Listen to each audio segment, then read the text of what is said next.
فیصلے کر رہے ہیں، جس کی تنفیذ کر رہے ہیں، اس کا شریعت سے تعلق نہیں ہے، وہ تکوینی امور ہے اللہ تعالیٰ کے۔ ذالک تعویل ما لم تستطع علیہ صبرا، یہ ہے تعویل، یہ ہے اصل حقیقت، یہ ہے اصل راز ان چیزوں کا جس پر کہ اے موسیٰ تم صبر نہ کر پائے۔ وَيَسْأَلُونَكَ عَنْ ذِي الْقَرْنَيْنِ قُلْ سَأَتْلُو عَلَيْكُم مِّنْهُ ذِكْرًا، صدق اللہ العظیم۔ ذوالقرنین کے بارے میں آپ کو بتا چکا ہوں کہ ان کا نام تاریخ میں جو مشہور ہے وہ کیخسرو یا سائرس، اور انہی سے اصل میں ایران کی عظمت کے دور کا آغاز ہوا تھا۔ چنانچہ تقریباً میں سمجھتا ہوں کہ شاید 25-30 سال پہلے کی بات ہے، جب شہنشاہ ایران، اس وقت جب کہ ان کی بادشاہت جو ہے وہ بڑے عروج پر تھی، انہوں نے 2500 سالہ برسی منائی تھی انہی کیخسرو کی، سائرس کی۔ ان کی قبر جو ہے مقبرہ وہ دریافت ہو گیا تھا، اور وہاں پر ان کا ایک مجسمہ بھی دریافت ہوا تھا کھدائی پر۔ اس مجسمے میں وہ 2 لگے ہوئے تھے، سینگ بھی۔ اس موضوع پر سب سے پہلے مولانا ابوالکلام آزاد مرحوم نے، جو اپنی ترجمان القرآن کے نام سے انہوں نے مختصر ترجمہ اور تفسیر لکھی ہے، اس میں بڑے تفصیلی نوٹس لکھے ہیں۔ سب سے پہلے اہل علم کے حلقے میں ان کے بارے میں جو معلومات ہیں وہ ان کے ذریعے سے آئی ہیں۔ اب یہ تقریباً یونیورسلی ایکسیپٹڈ ہے۔ پھر سوال پیدا ہوتا ہے کہ ان سے کیا دلچسپی یہود کو تھی، تو وہ بھی سمجھ لیجئے کہ نبوکدنضر نے 587 قبل مسیح میں حملہ کیا تھا فلسطین پر، اور نبوکدنضر عراق کا بادشاہ تھا۔ اس مڈل ایسٹ کو ذہن میں رکھیے کہ میڈیٹرینین کے بالکل ساتھ ہے ملک شام، اور شام ہی کا ایک علاقہ فلسطین ہے۔ اس وقت جو ہے یہ فلسطین اور اسرائیل اور شرق اردن اور ویسٹ بینک اور لبنان، یہ سب مل کر جو ملک بنتے ہیں، در حقیقت یہ شام عرب ہے، یہ شام ہے۔ پھر اس کے مشرق میں یہ عراق عرب یا عراق ہے، اور اس کے مشرق میں پھر ایران ہے۔ تو عراق کا بادشاہ تھا جس نے حملہ کیا تھا یروشلم پر، تباہ و برباد کیا، اور ان کو قیدی بنا کر لے گیا۔ کیپٹیوٹی کا دور ان کا تقریباً 150 برس کا ہے۔ لیکن اس عرصے میں ایران میں یہ شخصیت ابھری کیخسرو کی یا سائرس کی۔ اس نے پھر فتوحات کا دائرہ شروع کیا، تو سب سے پہلے عراق کو فتح کیا، بیبیلونیا کو، اور یہاں پر جو یہ اسیر تھے یہودی، ان کو اجازت دے دی کہ تم واپس جاؤ، اپنا یروشلم آزاد کرو، اپنے جا کر آباد کر لو دوبارہ۔ تو گویا کہ یہ محسن ہیں ان کے، ذوالقرنین جو ہیں ان کے محسن ہیں، جن کی وجہ سے کہ جن کے ذریعے سے اللہ تعالیٰ نے انہیں بیبیلونیا یعنی عراق کی کیپٹیوٹی، جو ان کی اسارت کا دور تھا، اس کو ختم کیا، آزادی ملی، اور پھر یہ واپس آئے۔ حضرت عزیر علیہ السلام کے ساتھ قافلہ آیا ہے، اور وہ تقریباً پھر انہوں نے آ کر یہاں اثر نو اس شہر کو بھی آباد کیا، اور ہیکل جو ہے حضرت سلیمان علیہ السلام کا بنایا ہوا جو وہ عبادت خانہ تھا، اس کو دوبارہ تعمیر کیا۔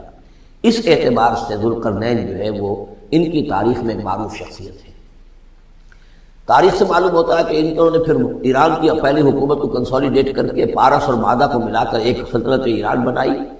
پھر ان کی فتوحات کے 3 دائرے ہیں۔ مغرب کی طرف میڈیٹرینین تک پورا علاقہ فتح کر دیا، مشرق میں پھر یہ ہمارا جو مکران تک کا علاقہ ہے، یہ سارا کا سارا علاقہ ایران کے ساتھ ہی ملتا ہوا ہے، بلوچستان، مکران، یہ پورا علاقہ انہیں فتح کیا۔ ایک مہم ان کی شمال کی طرف گئی، بحیرہ کیسپین جو ہے، اور ادھر سے جو وہ بلیک سی ہے، بحیرہ اسود، ان دونوں کے درمیان جو پہاڑی سلسلے ہیں، یہ شمال کی طرف جو ہے تیسری مہم گئی۔ جیسے کہ حضرت عمر رضی اللہ تعالیٰ عنہ کے عہد میں بھی 3 لشکر نکلے تھے مسلمانوں کے جزیرہ نما عرب سے۔ ایک لشکر شام سے ہوتا ہوا پھر مصر کی طرف گیا ہے، ایک لشکر عراق سے ہوتا ہوا ایران کی طرف گیا ہے، اور ایک لشکر سیدھا شمال کی طرف گیا ہے، اور کوہ کاف تک جو ہے، جس کو کوکیشیا کہتے ہیں، وہاں تک کی فتوحات حاصل کی مسلمانوں نے۔ تو تقریباً یہی سمجھیے کہ ایک بلو پرنٹ تھا، جو کہ یعنی ہمارے اس دور خلافت راشدہ سے جو سمجھیے کہ لگ بھگ کوئی 2000 سال قبل جو ہے یہ واقعہ پیش آیا ہے، یا بلکہ اس سے کم، کوئی 1500 سال قبل یہ واقعہ پیش آیا ہے۔ اور یہ ذوالقرنین جو ہیں یہ یہاں پر ایک بڑی عظیم سلطنت کے بانی بنے، لیکن نیک آدمی تھے۔ اور معلوم یہ ہوتا ہے کہ یہ اصل میں جو کہانیاں ہیں، ان کی داستانیں ہیں کہ ان کو قتل کیا جانا تھا۔ یہ کہیں شہزادے تھے کسی چھوٹی سی مملکت کے، اور وہاں سے ان کو کسی نے بچایا کسی طریقے سے، اور پھر یہ صحرا میں رہے روپوش، اور وہاں کسی نبی کی تعلیم سے ان کو آشنائی ہوئی ہے۔ ہو سکتا ہے کوئی اسرائیلی نبی کی تعلیم ہو، یہ بھی ہو سکتا ہے کہ زرتشت جو ہیں وہ بھی کوئی اللہ کے نبی ہوں اور ان کی تعلیم ان تک پہنچی ہو، لیکن خود ان کا کردار جو قرآن پیش کر رہا ہے وہ بہت ایک نیک، مومن، صالح، ایک بندہ مومن، اس کا کردار ہے۔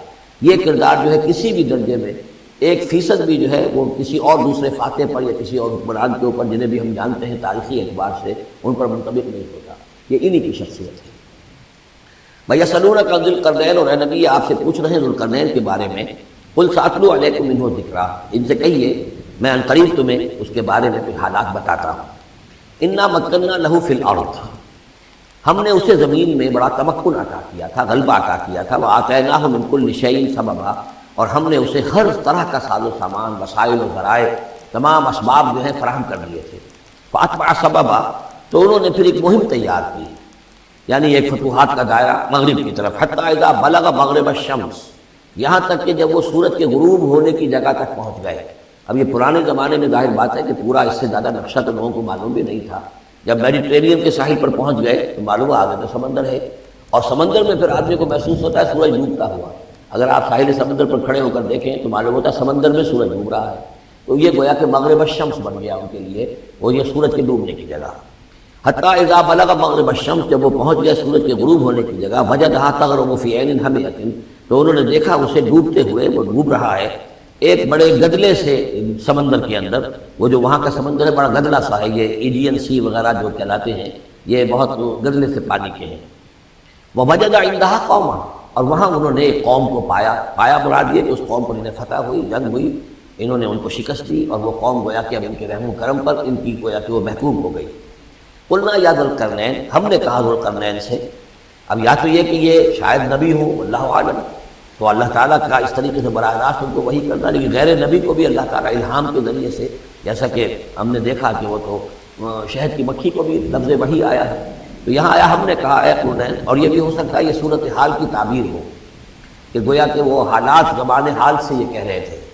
قلنا یا ذوالقرنین اما ان تعذب و اما ان تتخذ فیہم حسنا، کہ یا اے ذوالقرنین تمہیں پورا اختیار ہے، چاہو تو یہ جو مفتوح قوم ہے تمہاری اسے تم سزا دو، عذاب دو، ستاؤ انہیں، یا یہ کہ تم ان کے اندر اچھی روش اختیار کرو، ان کے ساتھ حسن سلوک کرو.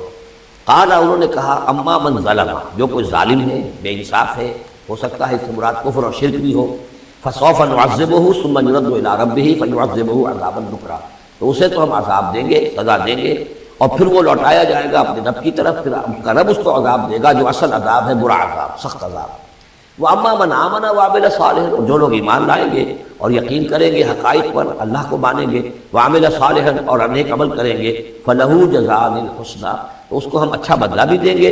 وَسَنَقُولُ لَهُ مِنْ أَمْرِنَا يُسْرًا، اور اس سے ہم اپنے معاملے میں بھی نرم بات کریں گے.